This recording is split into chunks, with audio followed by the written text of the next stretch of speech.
Hello, and welcome to Lyla's Lullabies, where we spend time exploring with Lyla, a traveler who wanders the world at her own pace while sharing her most enriching and restorative moments with you. In tonight's story, we'll follow Lyla as she explores the idyllic Mexican getaway location that is Tulum. There's nowhere you need to be, nothing you need to remember. Just settle in, get comfortable, and let yourself go. We're so glad you're here. Whenever you're ready, let's begin. The morning in Tulum arrived with a softness that Lyla had almost forgotten existed, the kind of gentle warmth that seemed to rise from the earth itself rather than beating down from above. She sat on the small balcony of her hotel room, watching palm fronds sway against a sky that was impossibly blue, the color so pure it looked almost unreal. February in the Yucatan felt like a secret the rest of the world hadn't discovered yet, all that lush green and Caribbean blue hidden away while other places endured winter. Pedro had texted the night before to say he'd pick her up at 8. He was home visiting family, he'd explained, and had insisted on showing her around properly.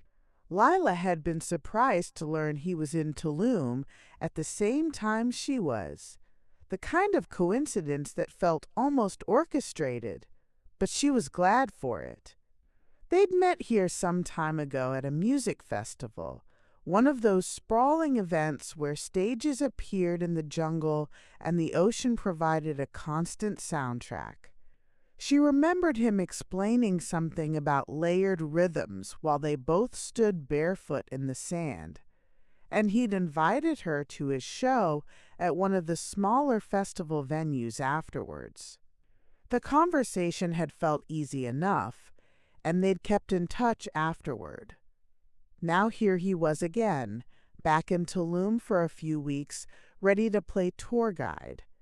Lyla appreciated that about him, the way he moved through the world, collecting experiences and people with equal enthusiasm, never seeming to hold on too tightly, but never quite letting go either.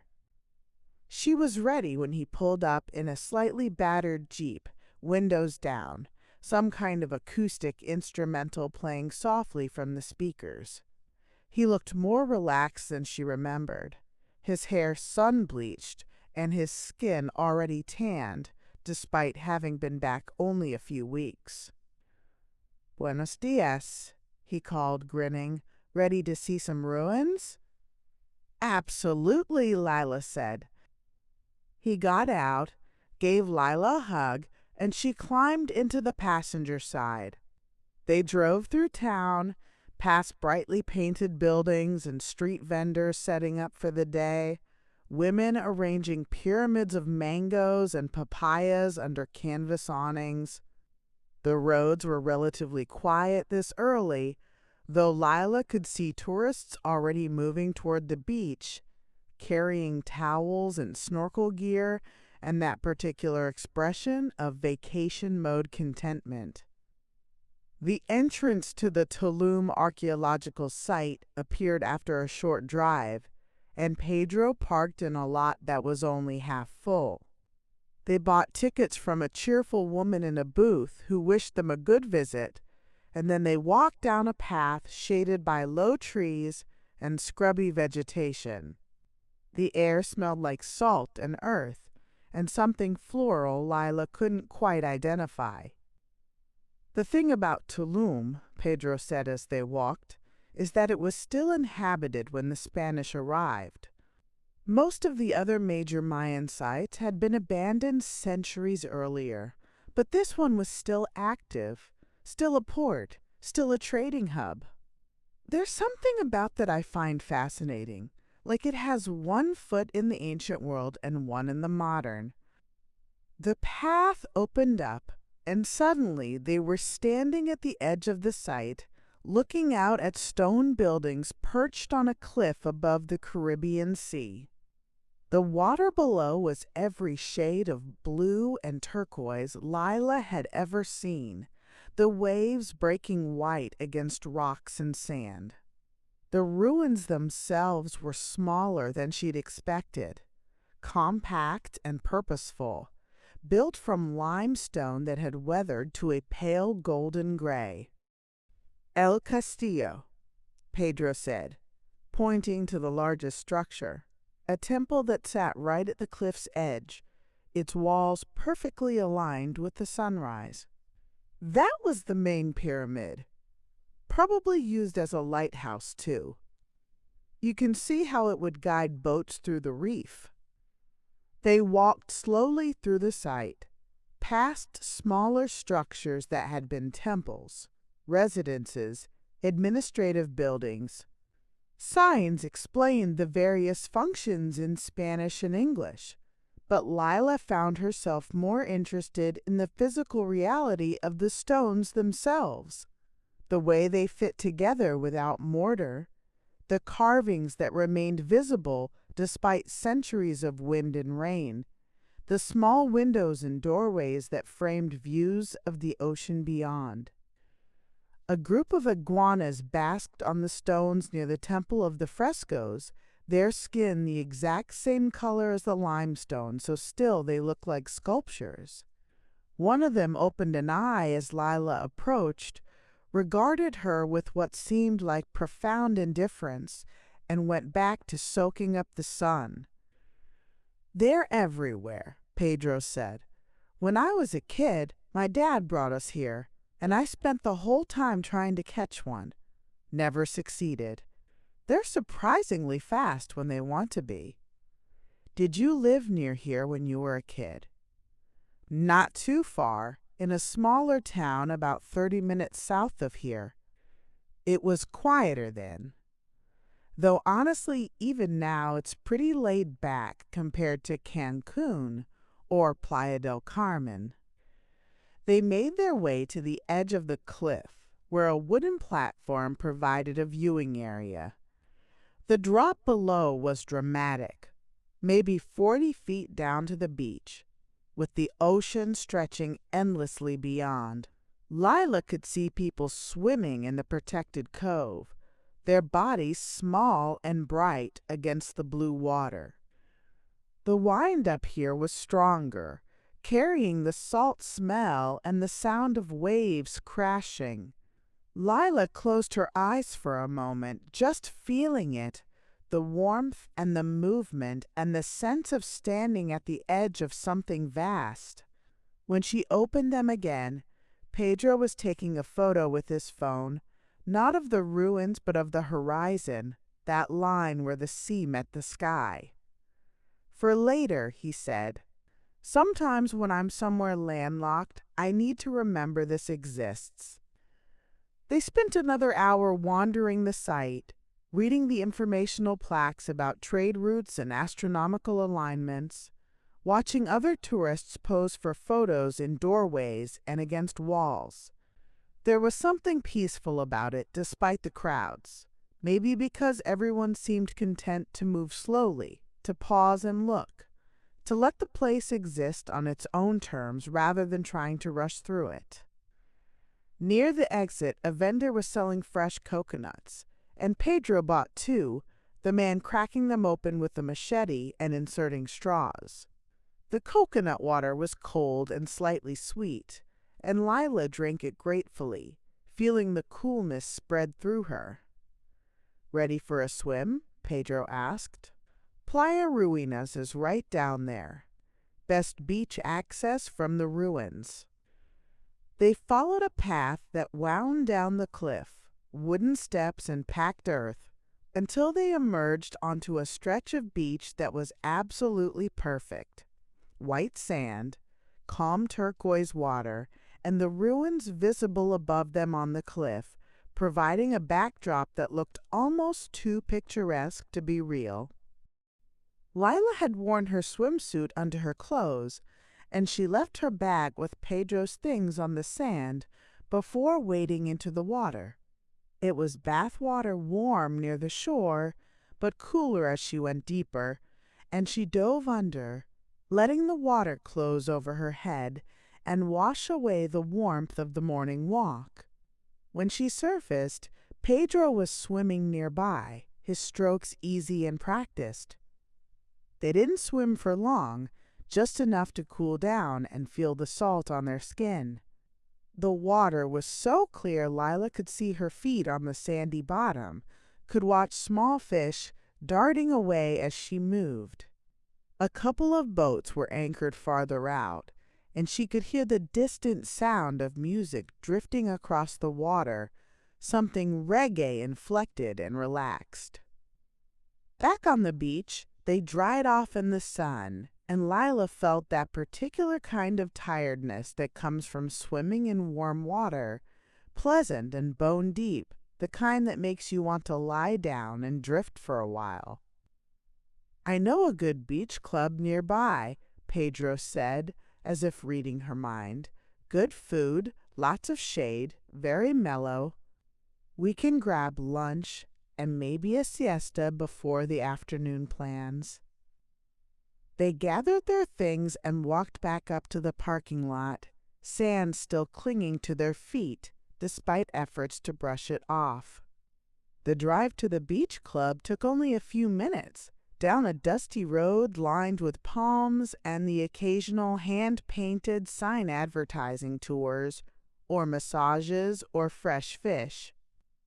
The beach club was exactly as Pedro had described, low-key and welcoming, with thatched palapas providing shade over cushioned daybeds and a small restaurant area open to the breeze. They were seated at a table with a view of the beach, and a server brought them menus and large glasses of water with lime. Lola ordered ceviche and a fish taco, while Pedro went for grilled shrimp and plantains. The food arrived surprisingly quickly, fresh and beautifully presented. The ceviche zingy with lime and cilantro, the fish perfectly grilled and flaky. They ate slowly, talking intermittently, but mostly just enjoying the food and the view and the sound of waves. "This is dangerous," Lyla said, finishing her ceviche. "I could very easily just stay here for the rest of the day and do absolutely nothing." That's the idea, honestly. Tulum's whole vibe is about not rushing. You can surrender to it. After lunch, they moved to one of the daybeds under a palapa, the cushions soft and the shade deep and cool. Someone had strung up a hammock nearby, and it swayed gently in the breeze, empty but inviting.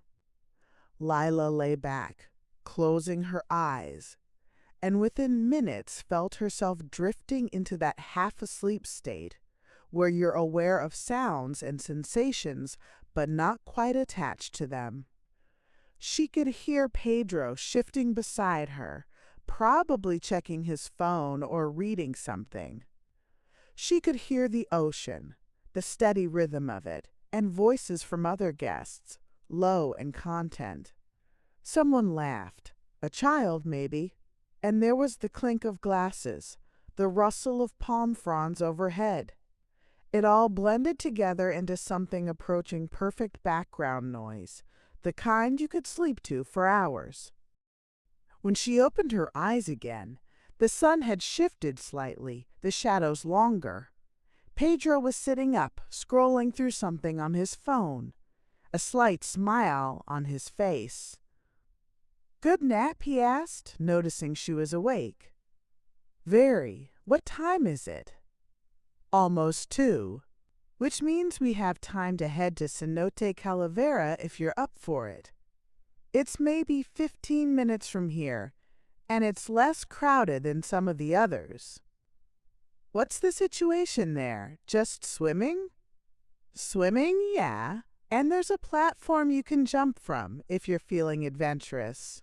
Don't worry, it's totally optional. But it's beautiful. Really clear water, open to the sky. The name means skull cenote because there are 3 holes at the surface that supposedly look like eye sockets and a nose. Mayan underworld vibes. Lyla sat up, suddenly more awake. That sounds amazing. Let's do it. They gathered their things and paid for lunch, thanking the server who seemed genuinely pleased they'd enjoyed their meal. Back in the Jeep, they drove inland, away from the coast, the landscape changing from beachy and open to more jungled and enclosed. The road was rough in places, and Pedro navigated it with the ease of someone who'd driven it many times. Cenote Calavera sat at the end of a dirt road, marked by a small wooden sign and a parking area where a few other cars were scattered. They paid a small entrance fee to a young man sitting at a makeshift booth, and he waved them through, pointing toward a path through the trees. The cenote appeared suddenly, a large opening in the ground surrounded by limestone and vegetation, the water visible below, impossibly clear and blue-green, illuminated by sunlight streaming through the opening.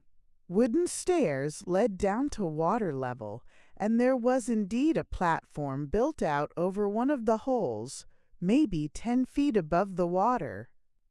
Several people were already swimming, their voices echoing slightly in the natural amphitheater created by the cenote's walls. Lyla could see all the way to the bottom, maybe 20 feet down, where rocks and fallen leaves created patterns in the sandy floor.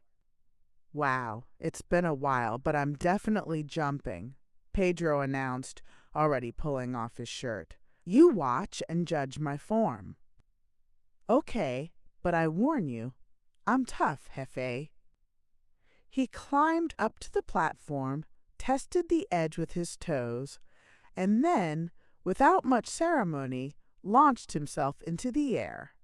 It wasn't quite a dive, more of an enthusiastic cannonball, and he hit the water with a tremendous splash, surfacing a moment later with a whoop of triumph.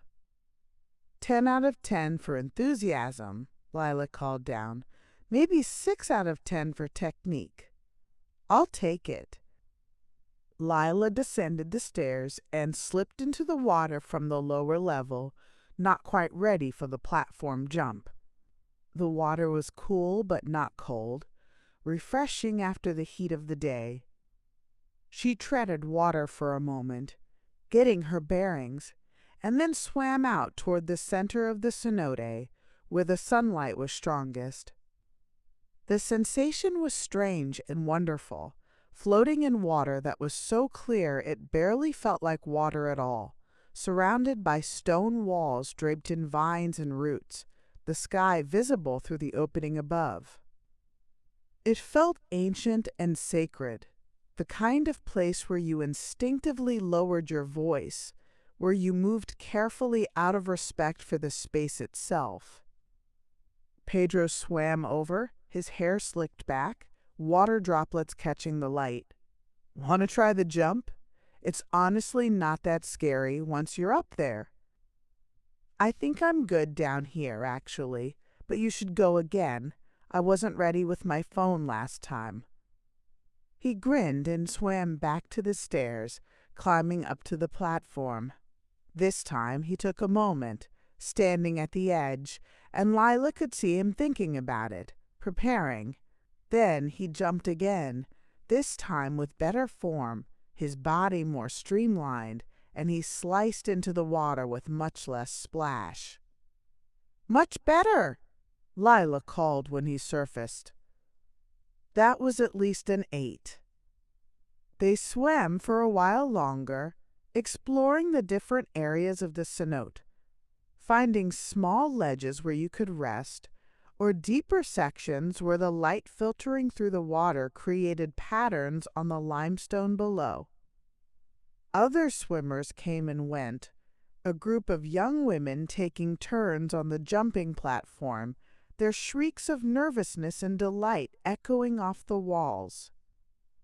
Eventually, the cool water and the swimming left them both ready to get out. They climbed the stairs back to ground level and dried off on the grass, letting the late afternoon sun warm them. Lyla felt that pleasant exhaustion that comes from a full day of activity, her muscles loose and her mind quiet. "What do you think?" Pedro asked. "Beach bar for sunset? There's a place I like that usually has good music in the evenings. Very chill, just lounge stuff, maybe some live acoustic." "That sounds perfect." They drove back toward the coast as the light began to soften, that golden hour quality washing over everything. The beach bar Pedro had in mind was north of town. A simple setup with tables in the sand, a thatched bar area, and a small stage where a DJ was setting up equipment. String lights were already on, creating a warm glow as the sun dropped lower. They found a table near the water's edge and ordered drinks. Lyla chose a mezcal cocktail with grapefruit, Pedro a beer with lime. The drinks arrived cold and perfect, and they settled in to watch the beach transform from day to evening. The music started softly, down-tempo electronic with acoustic elements layered in, the kind of thing that enhanced the environment rather than overwhelming it. A few people were dancing in the sand near the stage, their movements slow and fluid, more like swaying than actual dancing. Others sat at tables or lay on beach loungers, watching the sky change colors. The sun began its descent, the sky shifting through shades of gold and orange and pink, the clouds catching the light and holding it. The ocean reflected everything, becoming a mirror for the sunset, and Lyla felt that familiar sense of wonder at natural beauty, the kind that never quite gets old no matter how many sunsets you've seen. "This is my favorite time of day here," Pedro said quietly, watching the horizon.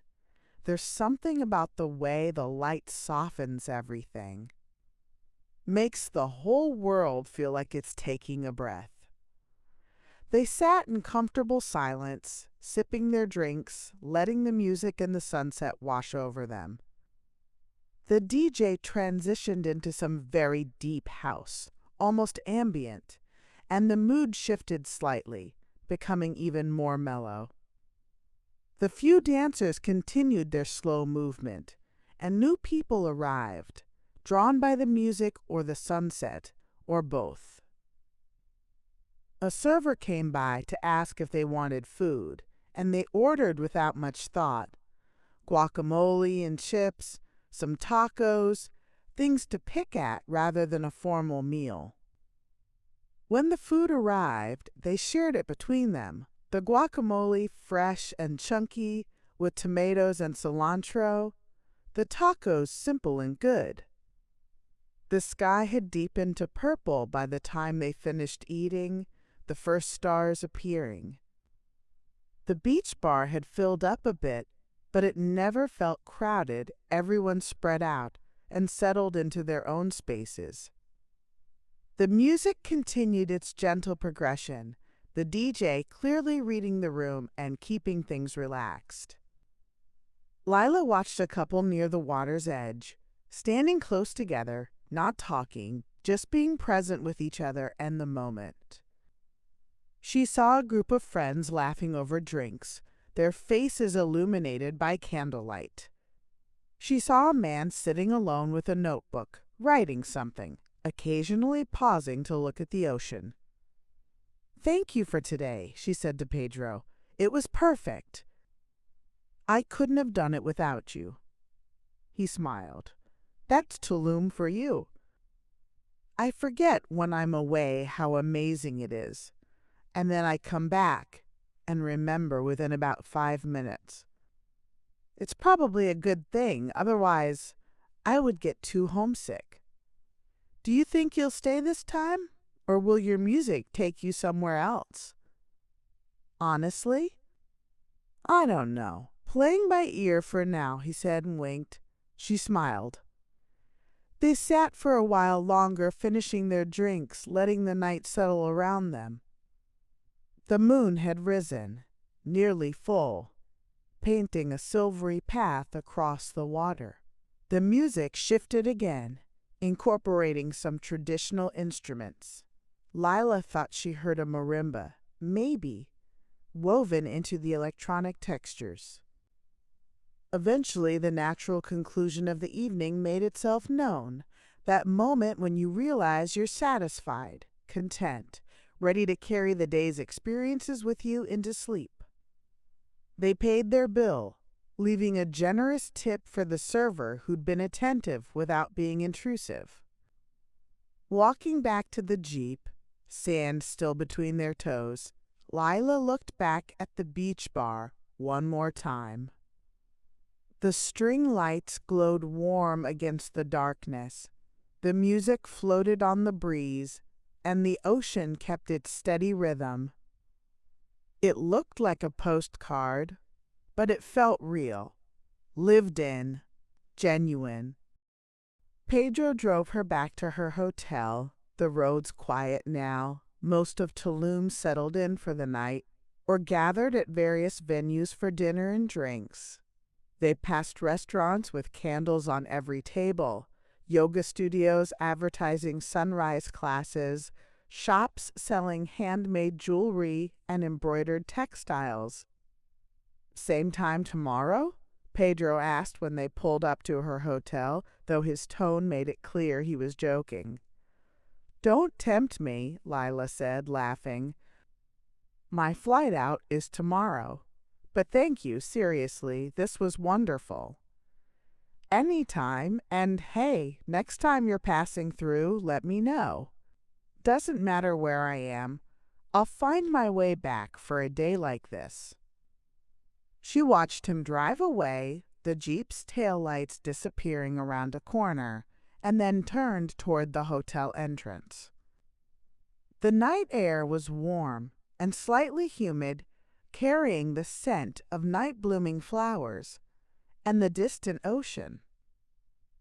She could still hear the faint pulse of music from somewhere down the beach, could still feel the salt on her skin from their afternoon swim. In her room, she didn't turn on many lights, just enough to navigate by. The balcony doors were open, and she could hear the rustle of palm fronds, the occasional call of a night bird. She thought about the day, the ancient stones and the turquoise water, the cool darkness of the cenote, the sunset that had painted everything gold.